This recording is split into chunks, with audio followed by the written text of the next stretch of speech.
Hi there, I'm Nell Watson. I am typically a specialist in AI and machine ethics rather than the coronavirus, but I've been following the situation for some time, trying to collect information and then disseminate it out to the world in forms that people can hopefully easily understand. And this deck that I'm going to present to you is hopefully one way for me to do that. We have on our plates a very big global problem, and it's not one that's going to go away anytime soon. Of course, some parts of the world are a little bit better off than others. We take, for example, Italy, which has had immense issues in the past few weeks. It is a telling example of what is coming to other parts of the world quite soon. Not all of Italy has experienced the same problems in the same way. Some places have been relatively better off than others, and we can see that those towns or cities or locations which lock down at an earlier stage have typically fared a great deal better than those who took a more easygoing approach. However, what is easygoing in the short term is not always easygoing in the long run. We're now starting to see that in Bergamo and other places that there are a lot of issues with having to triage medical care. Essentially, there are not enough ventilators for everyone and not enough ICU beds. And that means that horrible situations and horrible decisions are having to be made. There are significant reports from multiple sources that people above a certain age are being essentially given palliative care and not being given proper medical treatment simply because those resources have needed to be prioritized elsewhere. They say that every ventilator is like gold. We have a dire shortage of them, and perhaps we can make a few more or improvise a few more. But even those who are on ventilators for a significant period of time, they're typically there for 3 to 4 weeks. When they get off those ventilators, they are typically going to suffer long-term effects to their lungs, to their body, possibly to their brain as well. And they're going to have to go through a lot of rehabilitation for a long period. So it's not as if you just go in for a few weeks and then out you come and you're fine. Unfortunately not. This also complicates all kinds of other relatively routine medical care. Everything from chemotherapy to actually abortions and things like that are now becoming essentially unavailable. People are being told, yeah, sorry, we just don't have the time and resources to look at those issues, which is a tremendous shame and is actually compounding the deaths and disabilities which are coming from this disease because of other conditions which are being neglected. We can see that typically people who are older have a much greater risk, along with those who have other existing conditions, sometimes called comorbidities, cardiovascular disease, diabetes, obesity, etc. Now, they say that 80% or so of cases are mild. However, mild in medical terminology is basically anything that doesn't necessarily require you to be in hospital. So mild symptoms basically means, or can mean, not always does mean, but can mean, basically feeling like you're almost drowning to death and gasping for a chance to breathe. But as long as a physician says that you don't need to be hospitalized at that moment, then you have a mild condition. And so the statistics of 80% or so of it being mild can be a little bit misleading. Now, also misleading is that a lot of younger people feel that they don't need to worry about this, that if they do get it, maybe they'll be poorly for a week or two and then they'll bounce back. But we're finding that that's not the case. In a lot of hospital systems, they're finding that about half of the patients are under 50, and there have been significant mortality amongst people in their 20s, teens, and even children. We can see here that there are a lot of hospitalizations, even of younger people. So those are people that have had to go into hospital for a significant period of time, and many of those will have to go into the ICU as well and be intubated through the throat. And so we can see that younger people are maybe less likely to die, but they're not really any less likely to be hospitalized. Children are not usually so badly affected. However, they can be. And yes, there have been some deaths of younger children and infants, although mercifully not too many, which is a relief. However, with pregnancy, things can be a little bit complicated. Pregnancy is definitely a risk factor for both the pregnant person and the child which is being carried within them. Generally speaking, the situation for both the parent and the fetus tend to be relatively good, but obviously a great deal more risky than the general populace. There are also reports that you may not necessarily get to have a spouse or a doula with one, because they're trying to minimize the amount of people who are going into hospital. Now, there are also a great deal of asymptomatic, or sometimes called pre-symptomatic cases. So this is where people feel fine, but they happen to be carrying something. And you cannot tell just by looking at someone. There's no way to tell. Maybe even that person themselves has no clue that they are themselves sick. Often people have gone into hospital because they've had a car accident and they've scanned their lungs with a CT scanner and discovered all kinds of strange opaque glass opacities, with glass lesions inside the lung, and the person had no idea. So we're now starting to see situations where you have an entire small cruise ship, such as this riverboat that had 150 passengers and crew on board, and yet over 45 people so far have tested positive, despite none of them at the time experiencing any symptoms at all. And so this is showing us just how extremely transmissible COVID-19, or the SARS-CoV-2 virus that causes it, is. It is essential that, as far as humanly possible, we take ourselves out of that chain reaction, and that we isolate ourselves from others so that we don't basically perpetuate the same issue onto others. That's how we can keep our community safest. Now, there are three main transmission methods: droplets and aerosol, basically from things like coughing and sneezing; contact with some contaminated object and then touching one's mucous membrane, so that's the eyes, the nose, or the mouth. We think also there may be a fecal-oral route as well. This is not considered proven, I don't think, but there is increasingly evidence in that direction.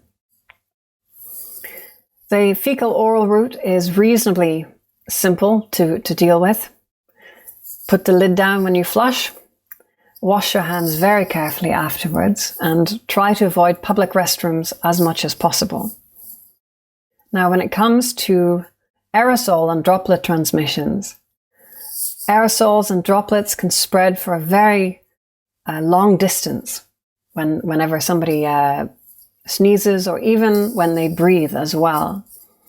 But if that person is wearing a mask, then those droplets don't tend to go so far. You can see here they tend to hover around the person rather than going all over the place. This is one reason why when you sneeze, sneezing into your hand doesn't tend to help very much. However, if you sneeze into a handkerchief or if you sneeze into your elbow, that tends to catch or deflect the germs as much as possible. So if you can, ideally, have a tissue with you and catch it, kill it, bin it. Otherwise, pull up your elbow and sneeze into that or cough into that as well. We can see here in this diagram that essentially larger droplets are ones that tend to fall almost immediately to the ground within 1 or 2 meters. So, 3 to 5-ish feet. But droplets which are much smaller and lighter, they tend to go much further. Perhaps up to 6 meters or so, about 18 feet. But the issue with that is that the droplets which are smaller, they tend to linger for a long time, and they can be known to linger in air for up to 3 hours or so, and perhaps even longer. This is why masks and physical distance are both so very important. The typical guideline is between, around about 2 meters or 6 feet of distance, if possible. However, especially indoors, I would recommend perhaps keeping as much as 6 meters or 18 feet distance from other people as far as is possible. And generally that's not always possible, but still try to keep that in mind. We're now discovering that COVID-19, you don't have to cough it, you don't have to sneeze it. Just by breathing, these droplets can get into the air, and without some kind of face covering, those can go a great distance. Another issue is the matter of what's called viral load, which is basically how much viruses get into you when you get infected. So basically, if you have more viruses getting into you at the point of infection, then they don't need to double, they don't need to replicate as much in order to make you sick. So basically, if you get a small dose, it might take you, 6 days, say, to get sick. If you get a big dose, you might get sick in, say, 3 days. And that means that your body has much less time to adapt and to acclimate and to prepare its defenses. And this may be one reason why healthcare practitioners are at such risk. We see a lot of physicians getting sick and many of them dying, is perhaps because they're getting, on average, a greater viral load than many other people.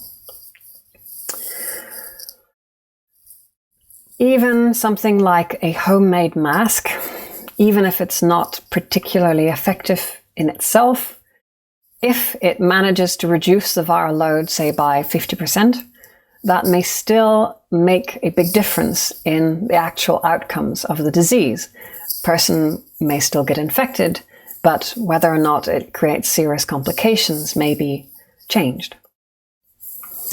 There are also some concerns that the virus is now in multiple strains, and some of those strains may have more or less relative severity, or they may have slightly different ways of acting or slightly different preferences in how they interact with human beings or possibly other animals. And so again, you don't want to get infected by multiple strains if you can avoid it. This is one reason why I have a lot of respect for the check model, which is basically says that masks should be worn by everyone, and that those masks should be handmade or homemade in little cottage industries. Essentially, the Czech Republic was looking at the countries in Asia and how well, generally speaking, they were doing in coping with the pandemic. And they began to wonder whether masks might be one of those crucial elements that helps to keep the populace safe. And so through a largely grassroots effort, they created mask-making clubs, or of course, clubs of self-isolated members. And those mask makers, they created more than they needed so that they could put them up on these mask trees out in the street or in public areas. So anyone who didn't have the ability to make a mask or the time could still pick them up, and therefore there were no excuses, but also everyone in that population was covered. And now wearing masks is mandatory in the Czech Republic. And we're now beginning to see whether or not this is making a difference. The first information out so far seems to be showing that the masks are making a difference. Again, in this graph, you can have a look at the massive growth rate of those countries that aren't bothering with masks versus those that are. There's quite a keen difference. So to recap, why should we wear a mask? We can reduce viral shedding, which basically means the amount of virus which is coming out of a person who is infected. It makes one less likely to touch one's face if there's a covering there to prevent that.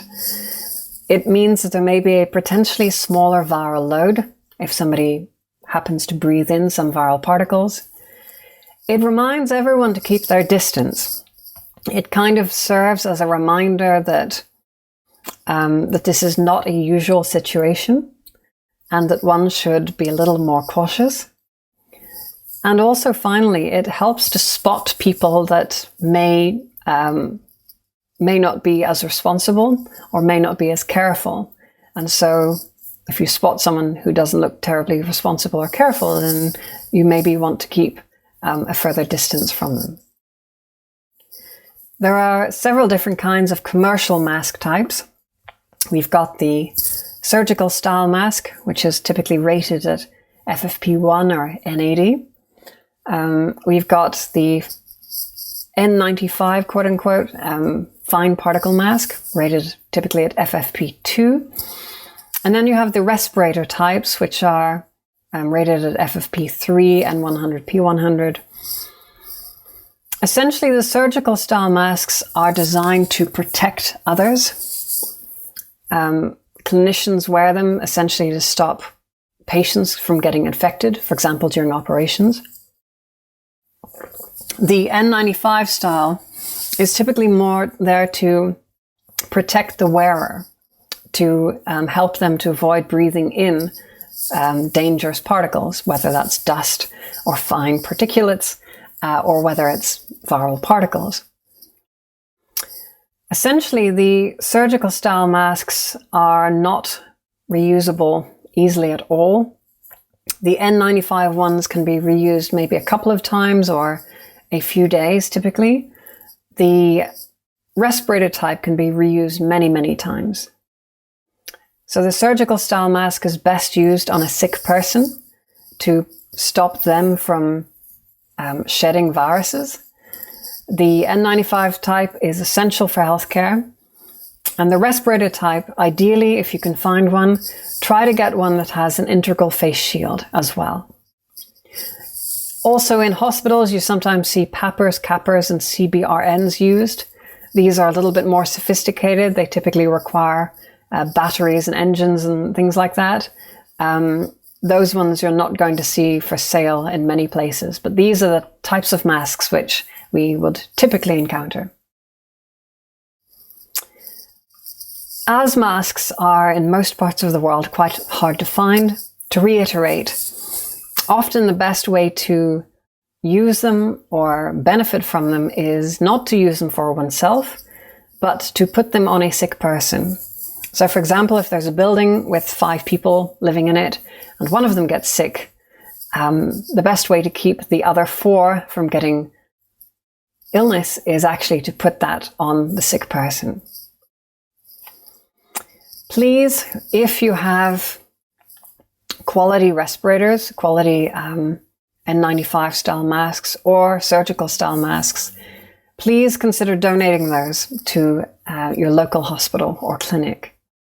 However, note that valve type masks, those fine particulate masks, if they have a valve in them, not all of them do, but some of them do, those are likely not going to be ideal for a hospital setting, because of course in a hospital you want to protect a patient from your breath or spittle as well. Although I suppose one could possibly wear a surgical mask over an N95 style as well.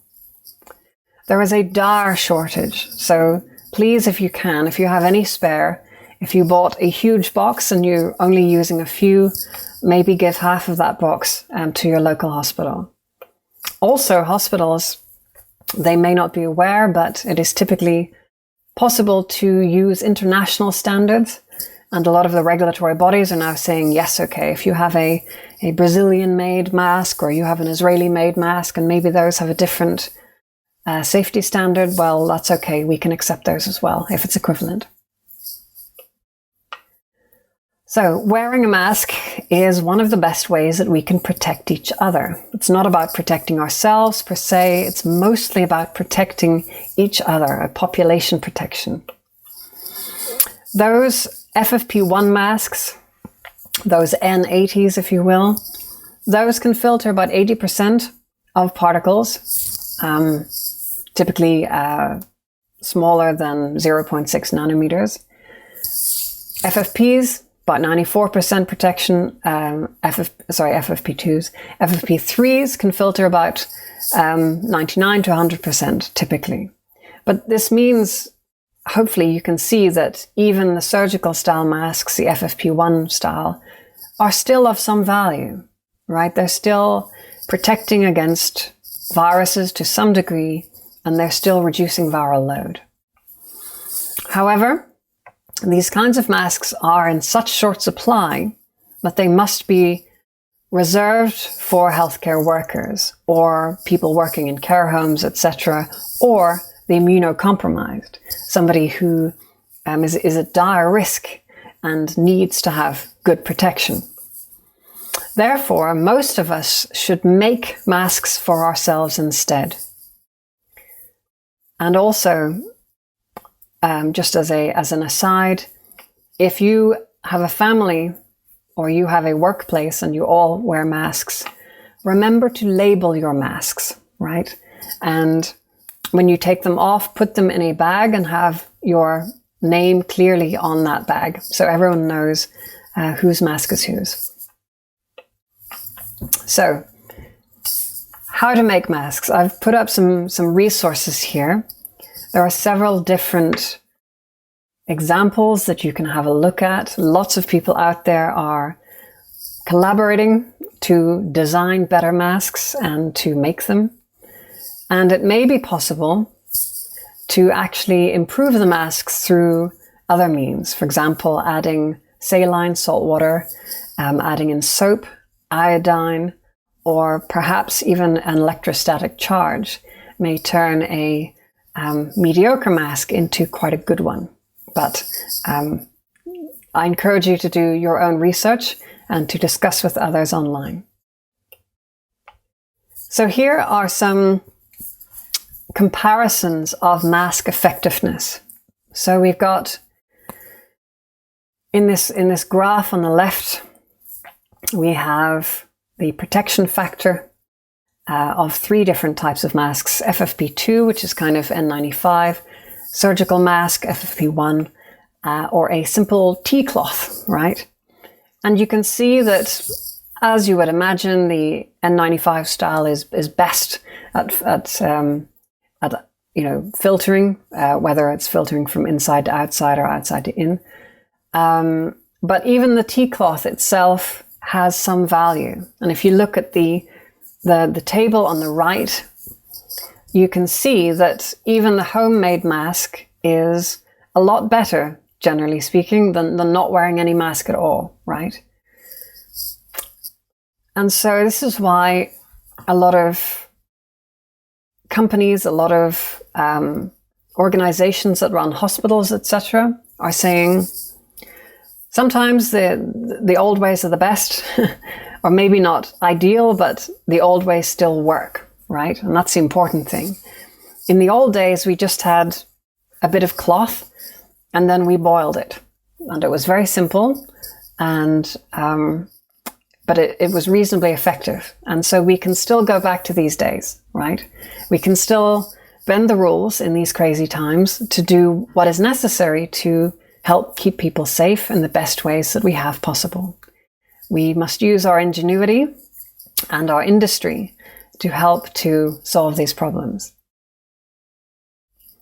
So here's an example. I'm not going to play the video here, but you can go and click on these links and have a look at it. You can basically make a mask out of a couple of sheets of paper towels or kitchen towels and a little piece of elastic. And you can create one of these things in just a few minutes, and it actually makes a reasonably effective mask as validated by scientists and clinicians in Hong Kong. Even something like a keffiyeh, a cycling buff, a ski mask, all of these offer some protection, and at the very least, they may stop you from touching your face, which is one of the most common forms of infection. Another example, this clever kid has a long sleeve t-shirt, and by bunching the t-shirt up around the face and then pulling the back over the head and then taking the two arms, putting them at the back and tying them up. Like so. And then voila, you have your very own ninja mask. It can be that simple, right? You know, just about anything you have lying around, you can turn that into some kind of face protector. Now, if some of you have masks, or if you need to wear a mask, for example, if you have an immunodeficiency, or you may be pregnant, etc., then here's an example of how to wear a surgical mask. First of all, some masks have colors on one side, so you might have blue on one side and maybe white on the other. In those cases, put the blue side on the outside, right? You don't want to have the blue side on the inside. So first off, when you're putting on the masks, wash your hands before you put it on, and then of course wash your hands again afterwards. But assuming you've washed your hands, here's how to put a mask on. So put it like that over the nose, then up to the ears.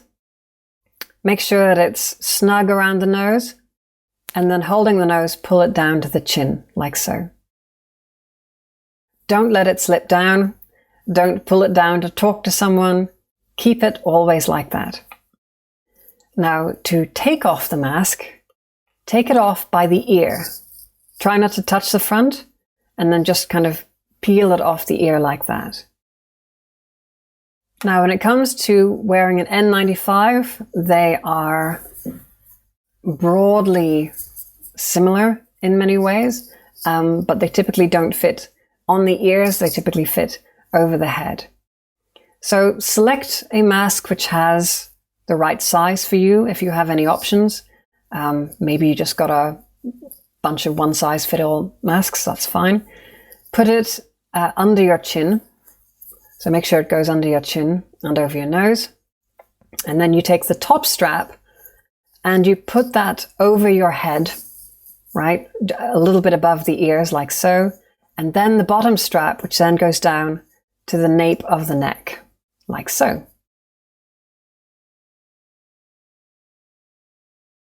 Make sure that the straps are nice and straight, otherwise it can be a little uncomfortable. And then press down on the nose piece. So there should be a little bit of wire in there, which helps to form it around your nose. And then you can put two hands like that, and you breathe sharply outwards, and you basically see if there's any part of the mask where air is coming out, a lot easier than other parts. That will alert you if something isn't quite fitting well. Also, because you washed your hands, touching the mask is okay. So it's very important every time you wear a mask, whichever mask, but especially one like an N95, which is designed with very fine tolerances, that you wear it very carefully. Now, for taking off the mask, take it off from the bottom, so the bottom strap first, and then the top. Simple. Then, without touching the front, wrap it up if you can in some kind of a jiffy bag or a little plastic bag or zip bag, and then put that in the trash, and then wash your hands. Gentlemen, if you happen to have a large beard, that might not fit very well with a face mask or respirator. So here are some examples from the CDC of facial hair which is face mask compatible. Now, generally speaking, recycling of masks or refreshing is not recommended, but in hard times, then sometimes these kinds of measures are necessary. So with masks, there's concern that maybe the outside of the mask might have virus on it, but also the inside of the mask can get all kinds of your own breath germs into it from your mouth and from your lungs. And over time that can build up. And actually, ironically enough, if it builds up a lot, that could give you a lung infection, and it would be a bad time to get a lung infection. So you want to make sure that your mask is decontaminated if possible. If it's not an option to simply use a new mask, which is fresh. So there are some studies which suggest that you can sterilize a mask using dry heat. For example, from an oven, rice cooker, a dehydrator, or a hairdryer. So you want it to be at about 70 degrees centigrade, that's about 160 degrees Fahrenheit, for at least 30 minutes. If you spray it with alcohol or bleach, that's probably going to not do the mask much good, because masks, of course, are plastic and have glue, and those things tend to melt or not work so well if they get wet and if they get exposed to solvents or acids or alkalis. It may be possible also to use ozone and hydrogen peroxide. Some people are interested in experimenting with ultraviolet. However, there are some concerns that maybe ultraviolet doesn't penetrate very deep into the mask. Of course, another option, at least for getting rid of the virus, not necessarily some of the mouth germs, but maybe some of them, another option is to put it in a bag, like a zip bag, and leave it sealed. And hopefully after about 9 or 10 days, the virus on the outside of the mask, if there is any, should be inactive or destroyed. One other thing is that sometimes masks have a use-by date, used by a certain time. Often this relates not to the filters or the plastic of the mask itself, but rather to the elastic, because elastic tends to go bad after a while. If you've ever played around with old electronics, you'll know that the elastic belts are the things that tends to go, not the rest of it. So perhaps even if a box of masks says that it's expired, you may still be able to recondition it by putting on some new elastic instead, if you're careful. Try to avoid speaking in a very loud or animated way. That tends to, as you can imagine, produce more droplets. And things like choirs have been implicated in spreading droplets or aerosols a great distance. So be careful with that.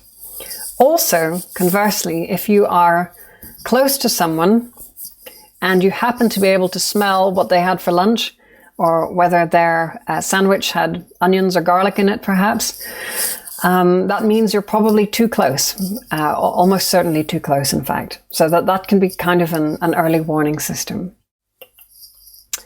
You should also, if possible, protect your eyes, not just the nose and mouth, but the eyes too, because in theory, droplets can land on the eyes and then go through the, I think it's the little ducts from the eyes into the pharynx, through the sinuses.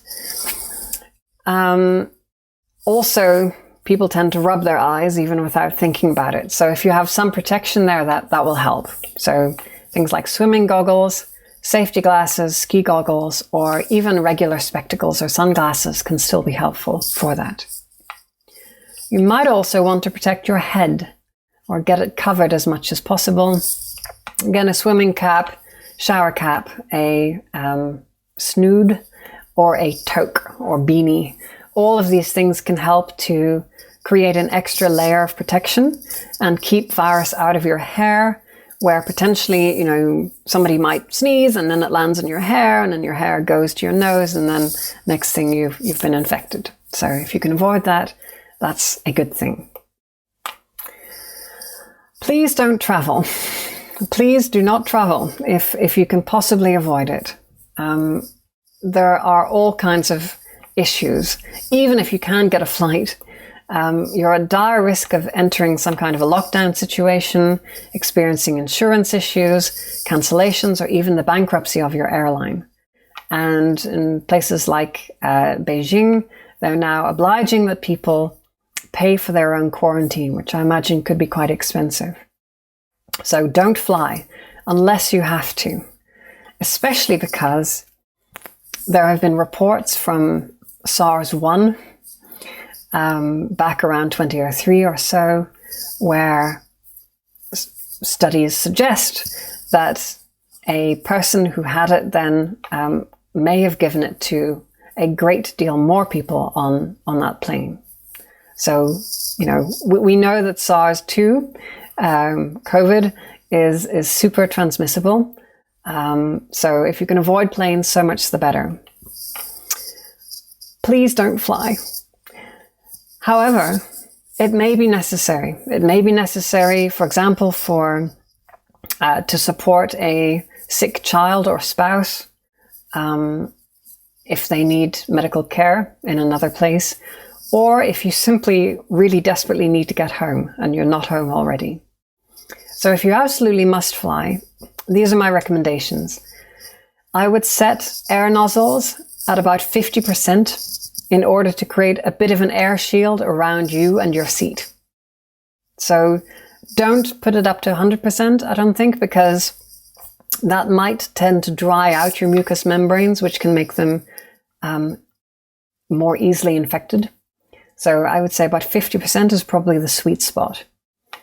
Wipe down the armrests when you get there, and ideally lay down some kind of a cheap blanket over your seat before you sit in it, in order to kind of keep as much germs from the seat and you separate as much as possible. Try not to touch or eat anything.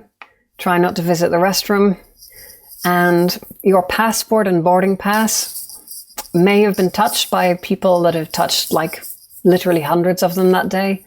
And you should consider those to be contaminated. So have a zip bag and keep them in that.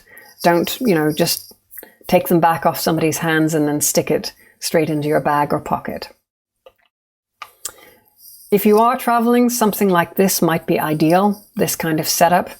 Nice fine particulate N95 style mask, big ski goggles. Ideally, I would actually say on top of this, maybe some kind of a head covering could be helpful here too. Maybe even just the jacket of a duffel coat. Anything that can help keep virus off you, the better. When it comes to contact transmission, these are your friends. Wipes, hand sanitizer, ideally over 60% alcohol, nitrile gloves, and soap and water.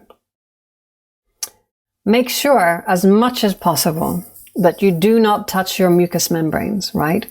For rubbing your eyes, some people do that licky thing when they're turning pages. Smoking, another great way to contaminate your mouth with whatever might be on your hands. Sometimes just, idly thinking about stuff, we can end up touching our mucous membranes, such as our mouths as well. So try to be mindful, and as much as possible, try to preempt it, right? With these kinds of face coverings that mean that even if you do accidentally do that without even thinking, it's less likely to be a problem for you. The places that you spend time in the most, like your desk, for example, or your dining room table, wipe that down, right? Wipe that down quite often.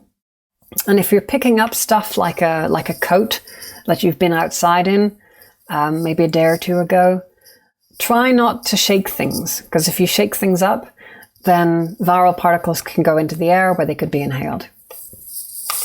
Try to avoid shaking hands. It's not always easy because it's so instinctive and it's often so much a part of our cultures, but try to avoid it as much as possible.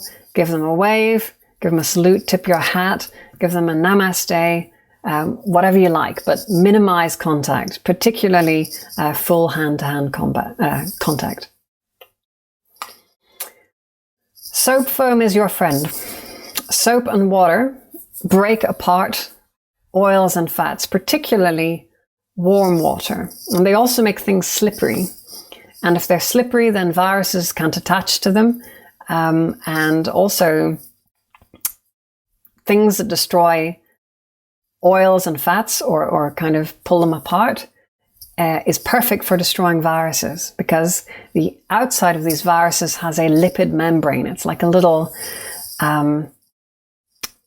like a little skin, if you will, for the virus, made out of basically oil or fat. And that's why soap and water, particularly soap and warm or hot water, is so effective, because it can just destroy the virus nearly instantly. So something as simple as soap and water is very much your best friend in these times. Here's an example of just how effective proper use of soap and water can be in this ultraviolet image of somebody's hands unwashed and somebody's hands after 30 seconds with some soap and water. Quite an astounding difference. So here's an example of how to wash your hands. Rub your palms together. Rub the backs of your palms together and then get in between the fingers, and then kind of screw up the fingers into the palms, and then the thumbs, and then the outside as well, and the tips of the fingers on both hands. And then you should be a great deal safer. If you want to, you can avoid touching the handle or the handle or the knob of the faucet, the tap.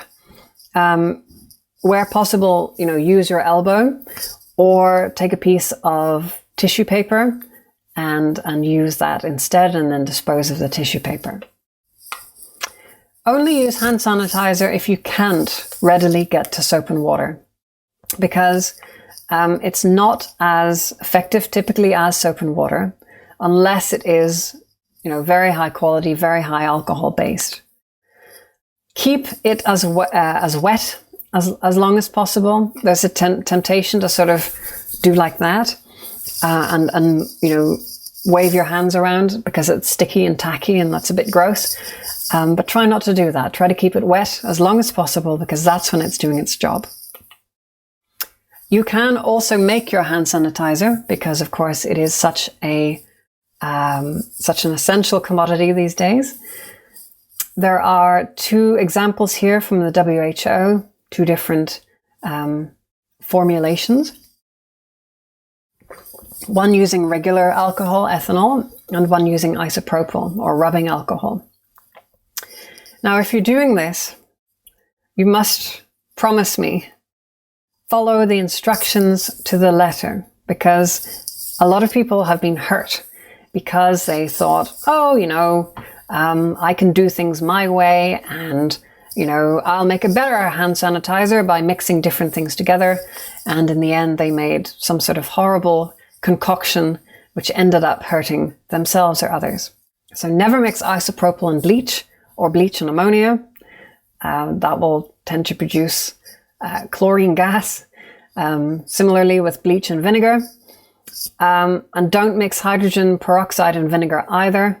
That may create a very, very nasty acid. So stick to the instructions, please. Keep your nails short. All kinds of horrible gunk gets under there. Some of which we can see, some of which we can't. So try to keep them short and use a little brush when you wash your hands if you have one available. The virus itself cannot get through healthy skin. However, if you use a lot of hand sanitizer, you may have noticed, it can leave your hands dry and sore, which is not a good thing. It's painful, it's unsightly, and it's potentially dangerous because that is a weak spot in the protection that your skin can offer. So, after you use hand sanitizer, maybe a little bit later when you get home, if you feel you're in more of a safe zone or going to bed, try to use some kind of an ointment or lotion, such as E45, in order to restore that moisture. That will make a big difference, I promise. There are some other options than soap if you wish to use. Alcohol over about 65% is very effective against viruses, but bear in mind that things like vodka and gin typically are only about 40%. 1 part bleach to 5 part water is probably sufficient to kill the virus. Hydrogen peroxide should be helpful as well. Antibacterial soaps or formulations, antibacterial may or may not have some effect against viruses, depending on what the exact property or chemical is, but I would not trust it to do a good job against the virus. And also vinegar. Vinegar does not tend to dissolve fat typically very well, and worse, it may react with other cleaning chemicals. So I would be inclined to just steer clear of it altogether. However, cleaning is still very important. Cleaning surfaces, that is, because we're starting to learn that all kinds of different surfaces and different materials, the virus can live on for a long time, whether that's a couple of days, or in some cases, much shorter period. And it's difficult to say categorically that the virus can last for like 8 hours or 2 days, because it depends on things like the ambient temperature. Generally speaking, if the temperature is cooler, the virus will stick around for a longer period. And also, the amount of virus that is actually on the material makes a difference as well. So if it's just a little bit, it will probably dry out and denature quickly. If it's a big globule full of virus particles, then that will tend to stick around longer, all things being equal. However, if you look at that top right corner, you see that copper typically can kill the virus in as little as 4 hours. Now, of course, it's a half-life, right? So essentially, more of the virus dies over time. And so copper is actually potentially a very good defense against the virus. And you can use things like copper tape in order to create a copper surface on things that aren't made of copper. For example, light switches, telephones, etc. So this can be a helpful tip. And if you have any left over, you can be a public-spirited citizen and maybe put some on a stoplight or traffic light, etc. As much as possible, try to avoid direct contact with things like doors or handles. You can use your elbow, you can use the kind of pocket of maybe your coat to grab it with. potentially. Or, of course, you can use disposable paper. So take a paper towel, open the door, keep it open with your foot, dispose of towel, and then leave. Also, for things like elevators, don't touch them with your fingers, please. Use your elbow. That's my recommendation. Or potentially you can use one of these nifty little 3D printed devices for opening of doors and such. Even doors you wouldn't necessarily be able to open with your elbow easily. Sometimes a device like this can make the difference. Now, also, if you go out into the world touching things, gloves are another wonderful asset to have in your arsenal against the virus.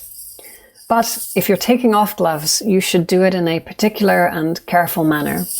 So essentially, if you're taking off the gloves, pinch at the cuff and then pull off like this, inside out, right?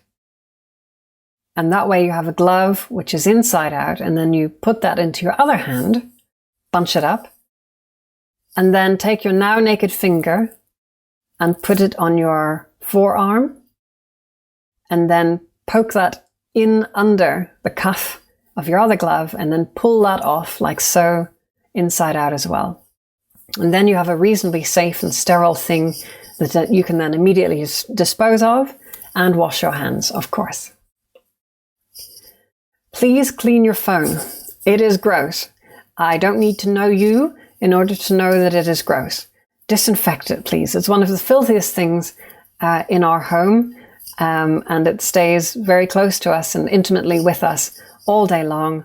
Please disinfect it. Now, there are a couple of options. If you have a phone which is waterproof, either IP67 or 68, you can probably use a bit of soap and water and maybe a paper towel or something to wash that down with. Alternatively, you can use isopropyl alcohol wipes, or you can keep it in a zip bag as well when you're out, and then once you've safely contaminated, you can take it back out again. Also, a lot of people are concerned that maybe something like Clorox wipes may damage their phone. Typically speaking, manufacturers are saying this is probably going to be okay. Don't use bleach or anything like that, but a little bit of Clorox or Lysol or Dettol on a wipe is probably going to not do it too much harm. Wash your hands before eating. Pretty simple, obvious rule. And please don't share food. You know, it can be very tempting, like, oh, give me a bit of that. Please don't do it. Everyone should have their own plate. Also, some cultures have a tradition whereby one hand is used for clean activities like eating, and the other hand is used for less clean activities. And, you know, there's some great ancient wisdom in that. And perhaps we can copy some of that and try to consciously only use one hand for doing clean activities and the other hand for doing less clean ones. If you're playing games which have chips or cards or tokens or, you know, little pieces, try to avoid those, because that's going to be a great way of transmitting germs between people. Try to avoid the gym. The gym is a perfect breeding ground for all kinds of germs, because you've got lots of people huffing and puffing and breathing and exerting effort. However, gym is really important, right? Keeping fit is really important. However, do it at home. Work out at home. You know, do some push-ups, some, you know, pressing against the wall. Lift some heavy stuff. Lift some bricks. Like whatever you have to hand. Make your home workout, and, you know, look up some home workout videos. It'll help keep you fit and generally keep you in a better mood overall as well. Please avoid cinemas and theatres if any are still open in your locality. Avoid bars and nightclubs. You know, lots of people dancing and sweating, bad place for germs. I would recommend avoiding the hairdresser. The hairdresser has been in proximity to a lot of people, breathing in their droplets potentially. So my recommendation is to bring back the hippie look for a while, at least until the pandemic is a little bit less of an issue. Similarly, I would avoid going to the dentist unless it is an emergency for basically similar reasons. Avoid the beautician, obviously enough, for the same reasons. And try to avoid unnecessary risks that might put you in jeopardy of needing to go to the hospital, right? So try not to do silly things. If you're tempted, you don't want to be in a hospital with a broken leg or a burn or something like that in these times. Consider fulfilling your spiritual needs solo, if possible, or virtually, with other people at the same time, but physically distant. As much as is possible, we should try not to risk infecting other people, right? Just something to think about. Try to avoid the use of public transit or transport as much as is possible, either by taking private hire, by riding a bicycle perhaps. You might be tempted to use one of those little scooters, the little motorized scooters that you pay for with your app. But I would beware because there have been some studies out which have shown that those are little germ-infested machines. I would be wary of those. Also, you might get an injury. You might hurt your ankle or something and need to go to hospital. So I would avoid those. But try to avoid public transit as much as is possible. Some of the best ways of doing that is to work from home, where that is a feasibility, or try to stagger your hours so that you're working at off-peak, right? Either a little bit earlier or a little bit later, and thereby you're avoiding the hours in which public transit is most congested. As much as possible, and this is very important, maximize airflow. The more air currents that you get into a building, the faster that viral particles get destroyed. This is very important, something that you can do right now. Open the window and get in some fresh air, and your risk of transmission between people is greatly lessened. This is the same in cars and taxis as well. Wind down that window and protect everyone. Or, alternatively, take an activity outside. So here is an example of a court during the 1918 pandemic. People went outside in order to do their business because it was safer. And I think where possible, we should try to learn from our wise ancestors.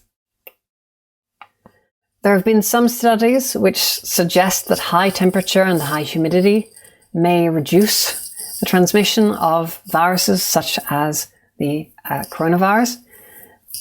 They reckon that temperatures as hot as possible, or as close to 40 degrees C, which is very hot, as possible is ideal, as well as somewhere between around 40 to 60% relative humidity. That is probably the sweet spot. Viruses tend to they tend to enjoy, if you will, being in areas which are quite dry. And if you have a lot of central heating on and stuff in your building, then that can actually dry out the atmosphere. So you want to have, ideally, high heat and middling relative humidity as well. You should also try to have a red zone in your house.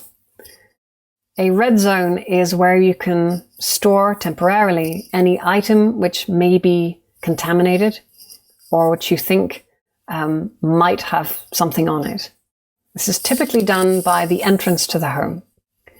Don't enter your red zone unless you are prepared to decontaminate immediately afterwards. And if anybody becomes sick, then their typical spaces, such as their bedroom, for example, that becomes a red zone as well. When you go into your home, take off your shoes and leave them in your red zone, right? Which should be just inside of your home. So you do not want to be walking around your home in your outdoor shoes. An alternative might be also to protect your shoes using either rubber shoe shields or even something as simple as a plastic bag. If visitors come a-calling, say, sorry, no visitors today, but invite them to call you instead if they wish. If you're looking to go shopping, my recommendation is to look on a map app and figure out when that store is likely to be less busy. Sometimes they give you a live update as well. They tell you whether the store is busy right now or not. So I would pay attention to that, and that can help to minimize your exposure. Also, some stores are now offering special times for older people or vulnerable people, as well as healthcare workers. So bear that in mind.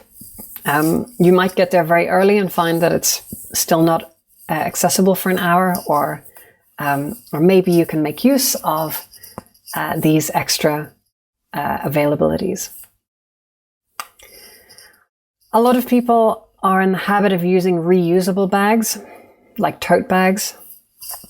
My recommendation is not to use those because they can carry all kinds of germs, from the home to the store and back again. So I recommend taking disposable bags instead, and then you can use those disposable bags to get rid of items that may be contaminated safely.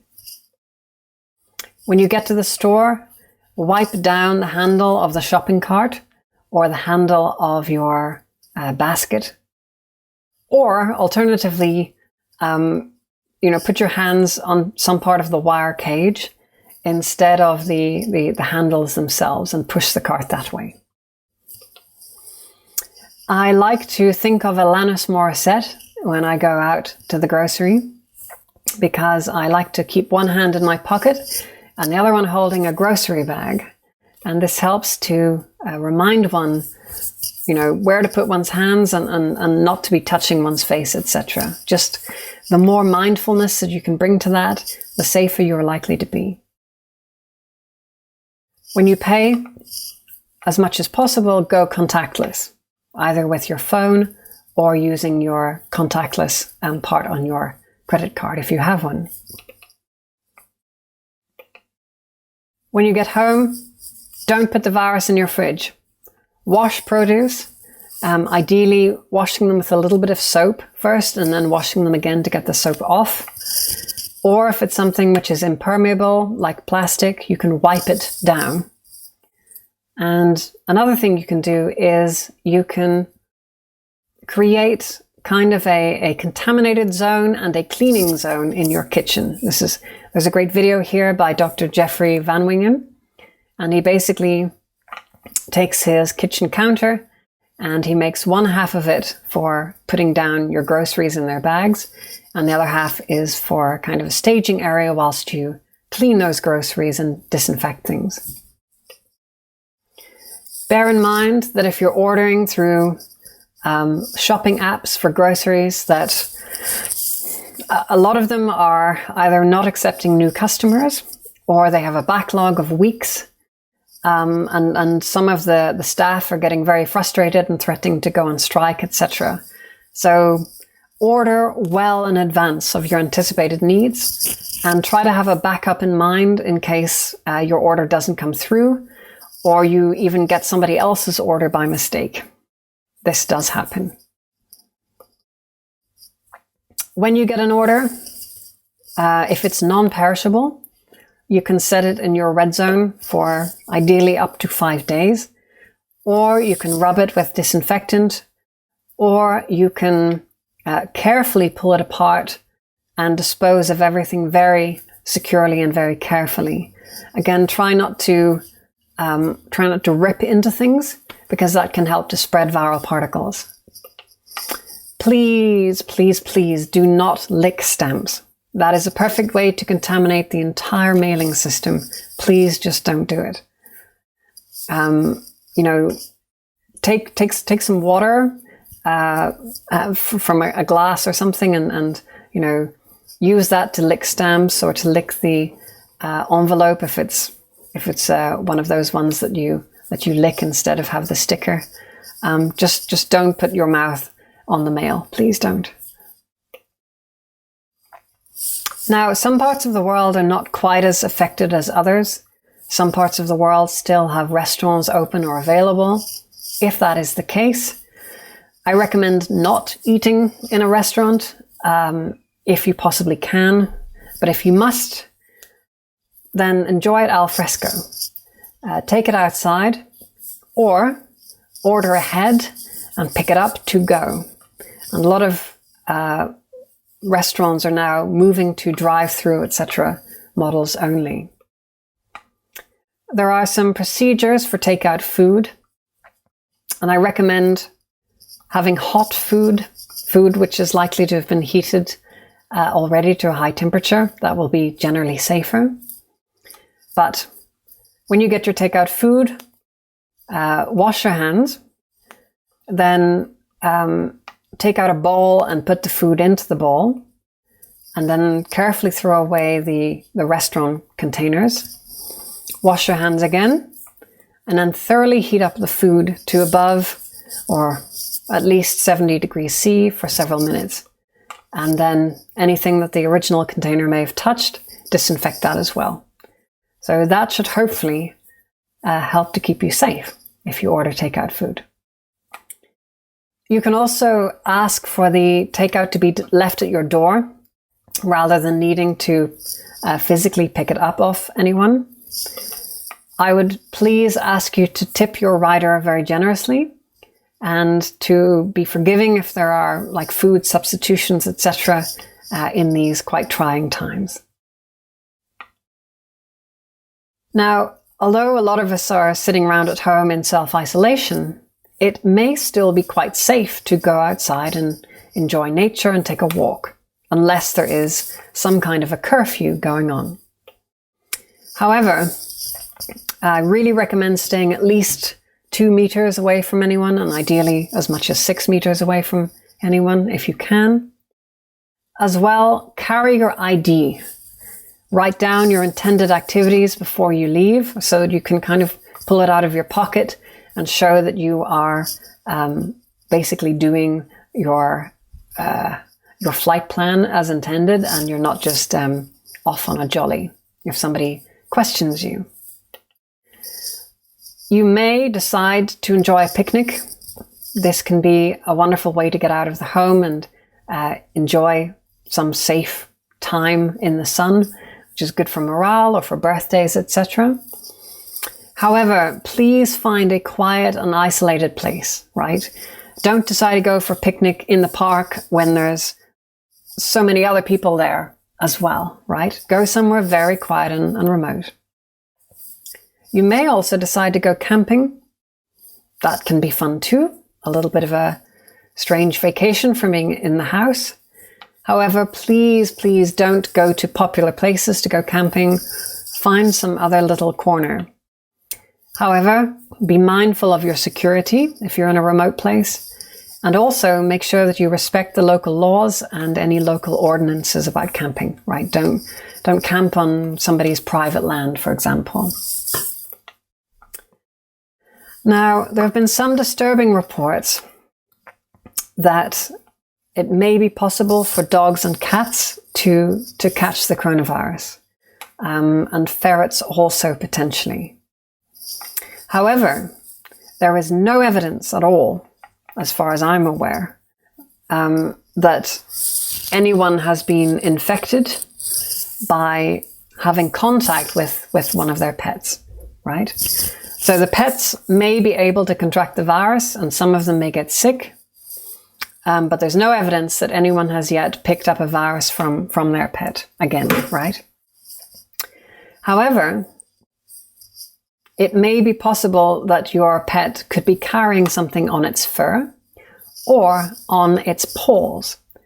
So don't let your pet wander. Try not to pet any cute-looking strays that you find. And when your pets come into the house, if they've been out in the neighborhood, ideally wash their paws, right, before they come in. Give them a little bath in some water and disinfectant, not pure disinfectant, of course. Give them a little wash, and thereby, if there is anything that they've walked in outside, they won't be bringing it indoors.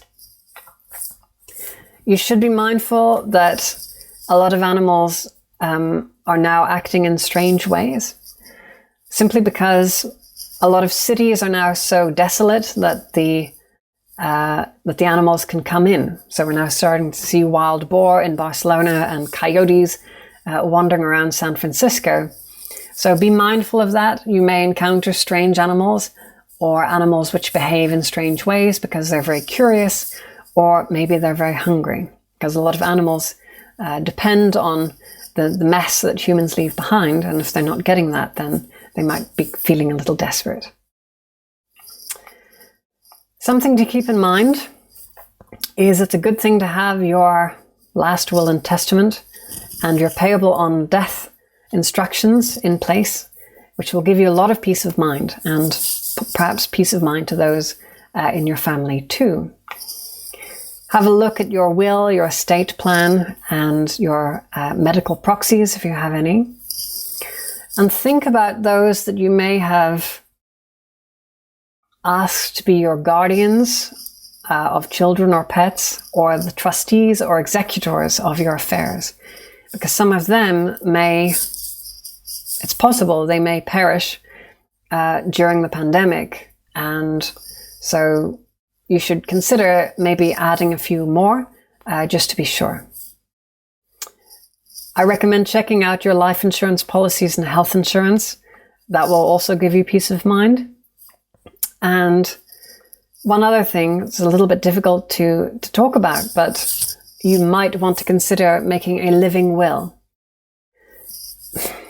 Because medical services are being triaged in many parts of the world now, if you make a living will that says, if you give me palliative care and not medical treatment, then you are obliged to end my life very quickly and very, very painlessly.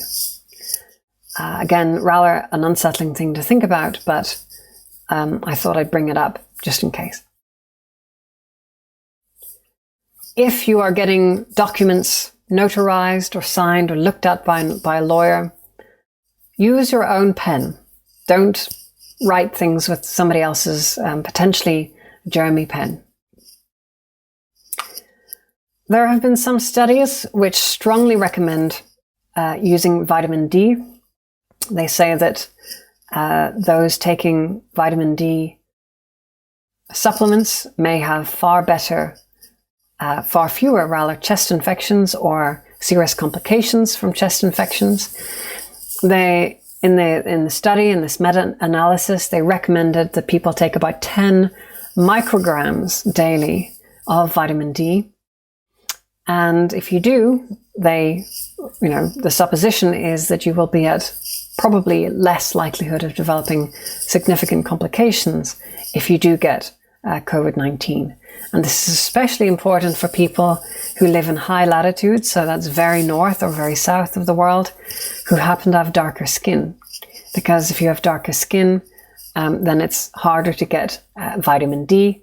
And if you're in a northern latitude, there's likely less sun to enjoy. If you are sitting at home streaming, please think of others and consider switching to standard definition or a slightly lower resolution. This can make a big difference in leaving bandwidth available for other people, which is increasingly under pressure now that so many of us are staying at home. If you are watching streaming videos online, you may be tempted to just have one more before you go to bed, but it is crucial that we get very good sleep. If there's one thing that can maybe make the difference between getting very sick and getting not sick, good sleep is going to be a critical factor. So try to get a full 8 hours. Try to avoid using electronic devices less than 1 hour before sleep. If you haven't already, you might use flux or night light settings on your computer to basically change the color temperature of your computer or tablet or phone. There's also a link here to a series of tips to help you to sleep better if you're finding it a little bit difficult to sleep in these strange times. Now, some people have asked, would it make sense to get an influenza virus or a pneumococcal vaccine? Sorry, influenza virus vaccine or pneumococcal, sometimes called pneumonia vaccine. In typical times, this might be a good idea. However, there are risks of going to a clinic now. You might go to get a vaccine for something and end up getting inoculated with something else that you would prefer you didn't. So that's something to ask your physician and to think long and hard about. Now, if you want to stay safe in your home, self-isolating, etc., it is very important that everyone in your home knows and accepts and agrees with the house rules on how we manage infection, right? Or how we manage contamination, especially in intergenerational households, right? Where somebody who is a little bit careless might end up infecting others who are very young or very old or may have health issues. So I really recommend that we hold each other accountable and we make sure that each of us is doing our own bit, because keeping the virus out of your home is a little bit like a chain, right? And if there's a weak link in that chain, then everybody else's efforts become kind of useless. So have these kinds of conversations and get things straightened out beforehand. Now, another aspect of multi-generational households is that you may wish to bring an older person who is in a care home back to the family home, because there have been some horrible incidences of people in care homes being a tremendous risk of contracting infections. So if you in your home think that you are unlikely to have contracted the virus, you may wish to bring older relatives home to live with you so you can keep an eye on them. However, if the kids are off school because the schools are shut down, please don't ask grandparents to look out for them. That's probably not a good idea. If you are young and strong and healthy, I ask you to consider donating blood. There is a dire shortage of blood at the moment because of clinics and things being contaminated, shutting down, etc. So if you can, please think about it. This is one of the best ways you can help other people right now. If you happen to feel sick, please do the following. Stay at home, put on a mask if you can, and isolate yourself away from others. But also bear in mind that stress can make you feel like you're about to break out with something even if you're not. So try not to panic if you feel a little bit weird. It may just be stress, tiredness, or not having eaten very much that day. So take care of yourself. Here are some common symptoms of COVID versus flu versus cold that you can help to create a differential diagnosis about what you might have. Down the bottom, I have some links there where you can go and get your symptoms checked online through a little wizard interface, and maybe that can help as well.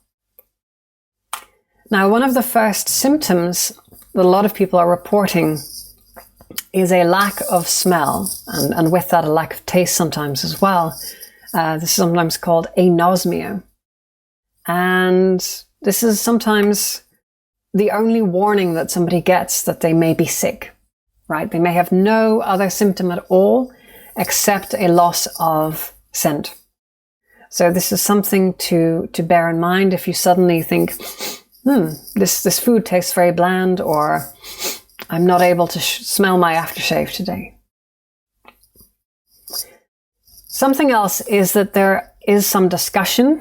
I don't think this is definitive yet, but there is discussion that NSAIDs, so non-steroidal anti-inflammatory drugs such as ibuprofen, may not be ideal for treating COVID.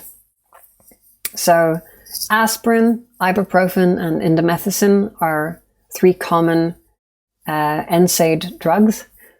And some people are saying now that those might be less safe to use for reducing fever than something like paracetamol, also known as acetaminophen, or a brand name such as Tylenol. So ask your doctor. And also there may be possible exceptions in case of a very high fever. So perhaps where possible, consider using paracetamol acetaminophen instead. I recommend getting a pulse oximeter. They're typically not very expensive, $10 to $20 US. But this will tell you whether somebody is likely to need breathing assistance or not. And if the oxygen levels get down to around 92 to 93, you're getting into the danger zone. And that's the time to really think about getting some hospital care if you spot a descending trend. Now, you may wish to get a test for COVID. Of course, if you have symptoms and you think that you have it, generally speaking, we like to know one way or another. There are 2 main tests available. One is a sort of PCR test, polymerase chain reaction, basically like a test of DNA, or in this case RNA, of the virus in blood to look for it. There's also an antibody test, and the PCR test is typically the one which is most common, and can tell you whether somebody is sick or not, in theory. And also the antibody test will tell you whether you're sick now or have been sick in the past, because when your body recovers from an illness, like an infectious illness, it typically creates antibodies which linger around for a long time. So it can detect whether you may have had it in the past and are now clear.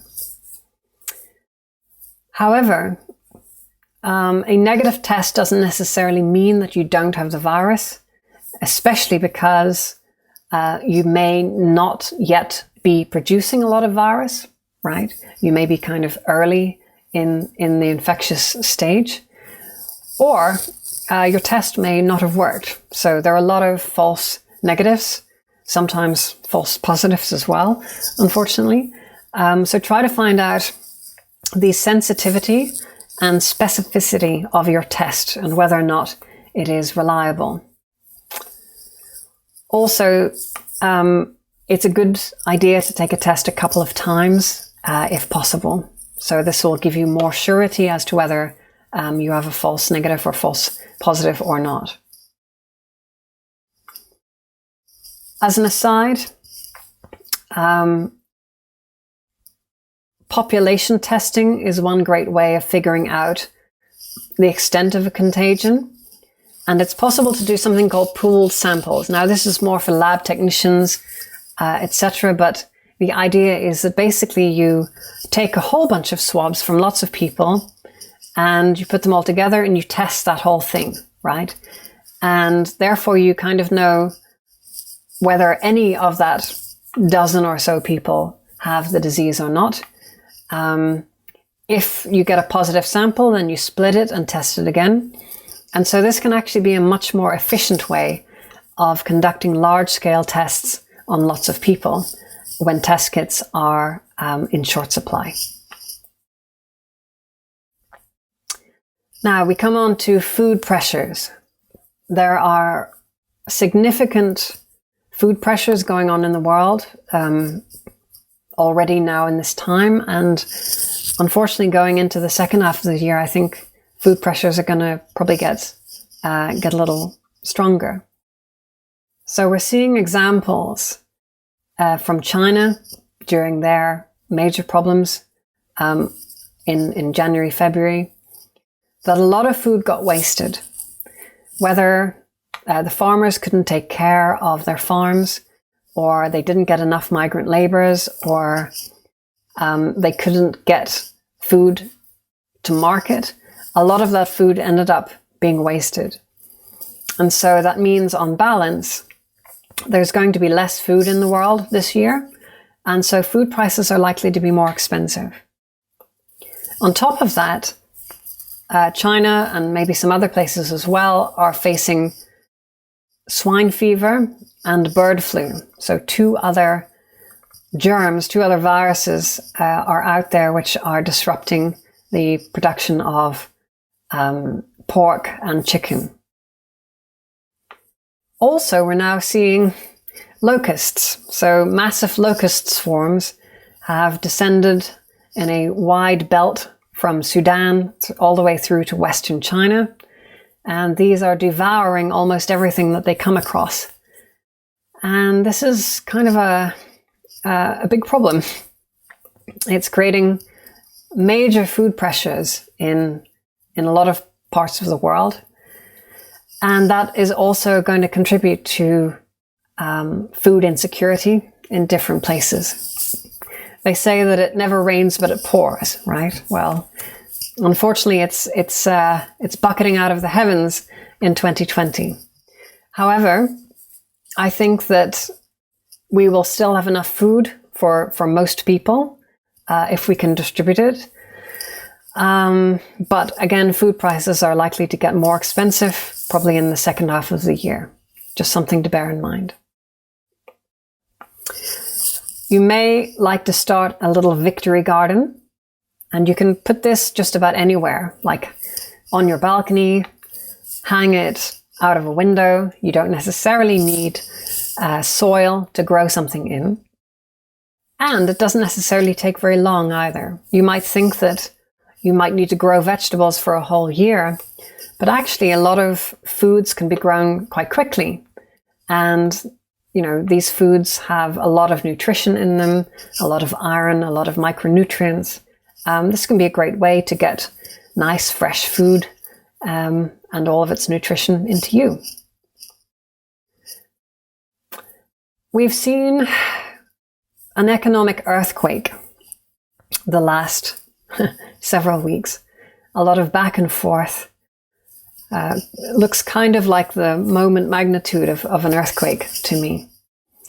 And ironically enough, these kind of economic issues are potentially creating more harm in the world even than the pandemic itself per se.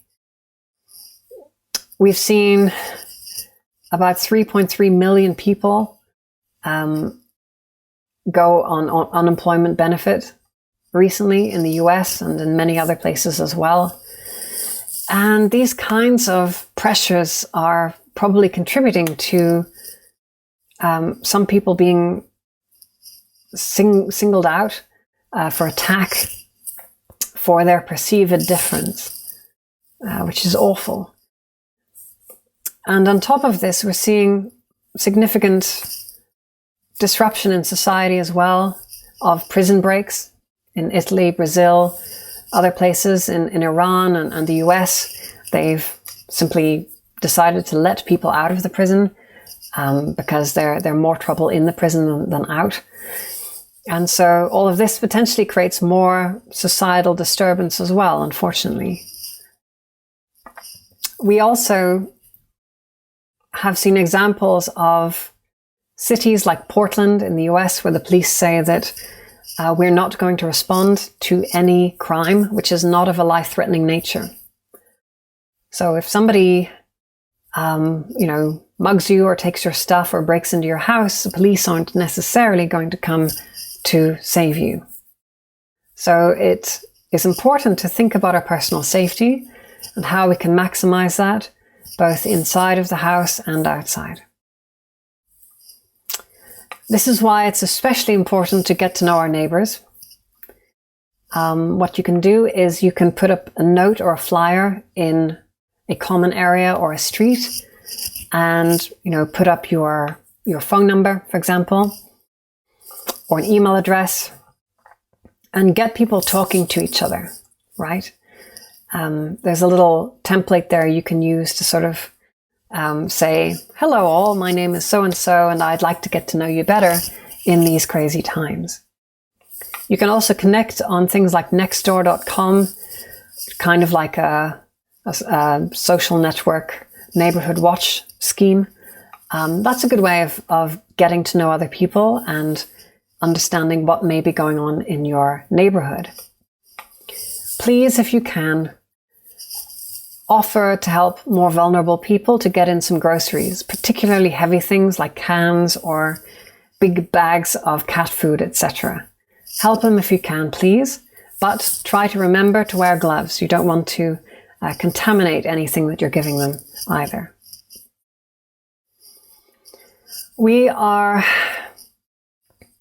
quite likely to see some widespread trauma and some lingering effects of that trauma as well, whether that's people dealing with medical trauma, maybe having been in hospital for weeks or witnessing loved ones dying, or maybe they've been faced with making horrible decisions about who gets care and who does not. People will have lost their jobs, their businesses, their sense of place in life or society, and other people will be deeply concerned about resource constraints and how bills are going to get paid and things like that. And this is bad timing because research suggests that depression can actually increase pro-inflammatory cytokines, potentially making COVID even worse if you were to get it. Now, we often talk about things like the Kubler-Ross model, right? Where people go through many different stages, right? Starting off at denial maybe, and then going to anger and bargaining and so forth. Now, this doesn't necessarily match most people's way of relating to grief or trauma, but it's a very helpful way of thinking about how other people might be experiencing it, right? And the thing is that typically if we have a horrible event that we need to adjust to, it's over and done with, right? It comes and goes, and then we're left in the wake of that. But with this virus situation, everything is going crazy. There are so many different pressures. There's so much news coming in at different times. And different people are going to be at different stages, because somebody might have heard some scary news and somebody else might not. And some people have had certain experiences that have made them think of these things in a certain way or not. And that can be quite frustrating when you're dealing with somebody who is in a different mental frame as you. This also may have an effect on families. We've seen in China, for example, a marked increase in the amount of people splitting up. And so this is why it's very important that couples try to preempt any existing tensions or existing conflicts and try to resolve them as much as possible, or at least agree to disagree and to set things aside. We should try to find ways of using non-violent communication and trying to find an honest compromise. And decisions, if decisions are made, for example, what the house rules should be, those should be made as a team, with everyone's needs acknowledged and everyone having been heard. Please try to be there for others. Be forbearing as well as forgiving. Share your courage with others, though we do not know what comes tomorrow. And help people to find meaning in this. help people to discover why they are going through these trials and what potential silver linings might come of it. A lot of people may be facing troubles with isolation. We talk about social distancing, but really it's physical distancing. It need not be social distancing at all. But if you need to talk to someone, please reach out. And if you suspect that somebody might need to have a little conversation, then, give them a poke, say hello, ask them how they're doing. You can also check out these chat apps such as quarantinechat.com, where you can, pick up a chat with somebody else who's in a similar situation, or maybe in another country, who knows, and, commiserate. Misery loves company, and maybe they'll give you some tips. Maybe they'll make you feel better. If you're feeling a little bit touch-starved, you can find a cuddly toy. It may seem a little bit juvenile, but if it works, it works. And it works for some. You might like to experiment with playing cooperative games online together, whether that's a video game or whether it's something like online backgammon. There are lots of ways of doing that. And even you can have kind of a game night with counters and cards potentially, using cameras.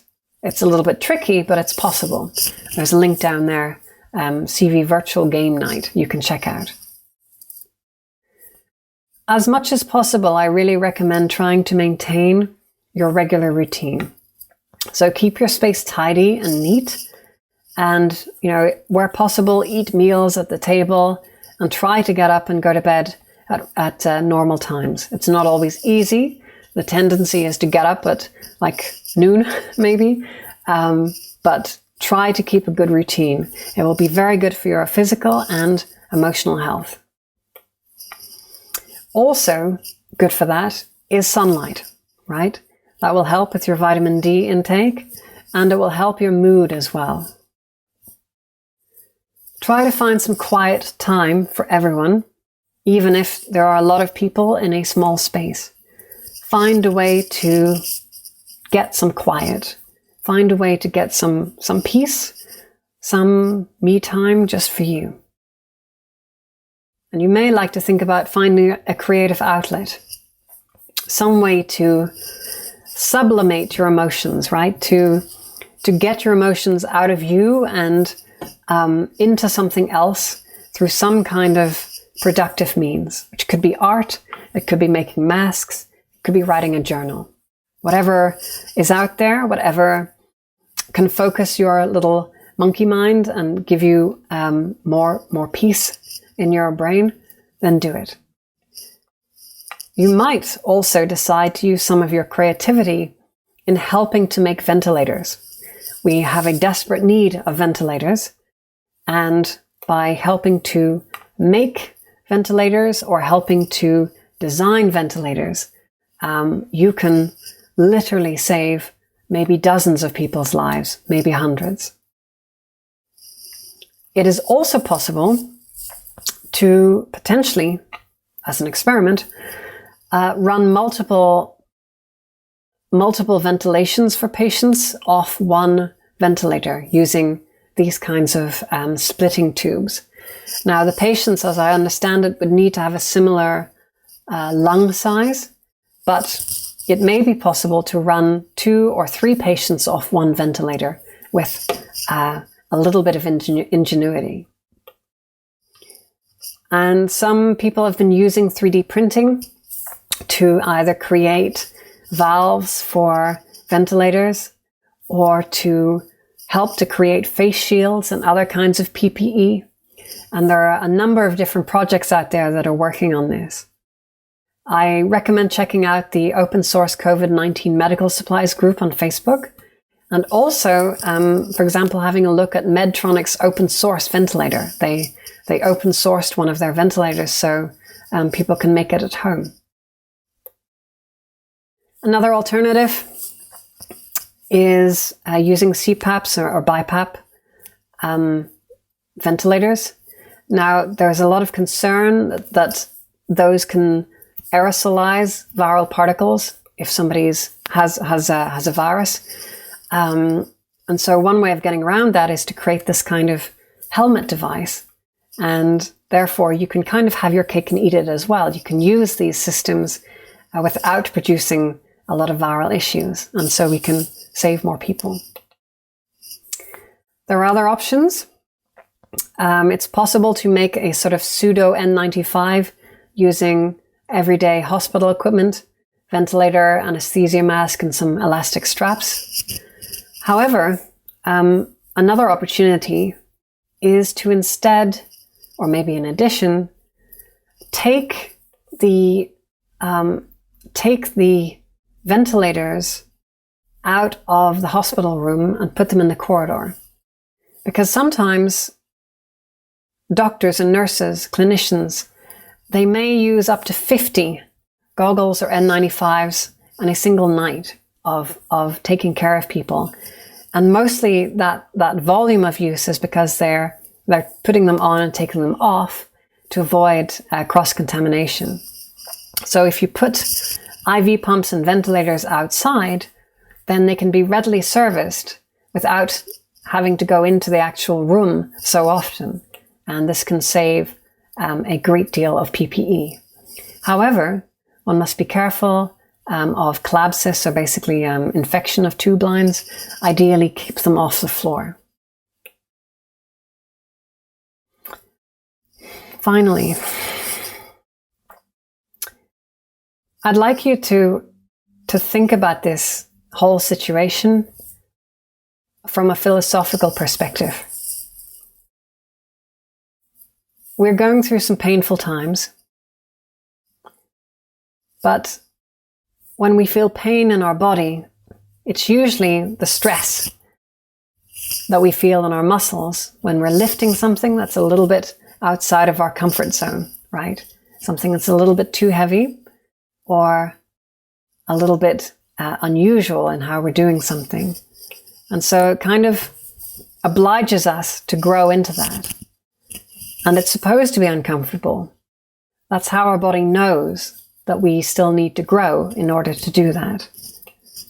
And so in the end, that pain is the sensation of us becoming stronger. For the very first time in human history, all of humanity is united against a common foe. We've never been able to communicate and to collaborate like this, to share information, to learn from others, and to work together to create these kinds of solutions. We've never had a foe to fight against united. Every single one of us has to bring our very best to this fight, all that we have, all that we can give.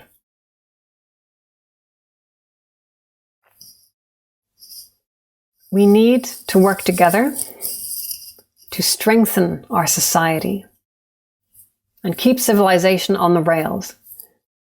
It falls upon each of us to step up towards public leadership in our own way. And this might be nursing people. It might be looking out for our vulnerable neighbors. It might be trying to take complex information and to share it in more simple or accessible ways. It might involve listening to others who may be grief-stricken or be facing very difficult problems. Any way that we can find to help champion human excellence and decency, we should and must do so. Because this is the work. This is war work. This is God's work, if you will. This is the work. The spotlight of history shines upon us today. What will you bring to humanity's finest hour? If you would like some inspiration, you can check out helpwithcovid.com or coronavirustechhandbook.com. And that will help to point the way for you to make a difference. Thank you so much. I really, really appreciate your patience and your attention. Thank you. If you find this helpful or useful or worthy of being shared with others, please do so. And you will also find those slides at tinyurl.com/NellCovid5. Thank you, and bye for now.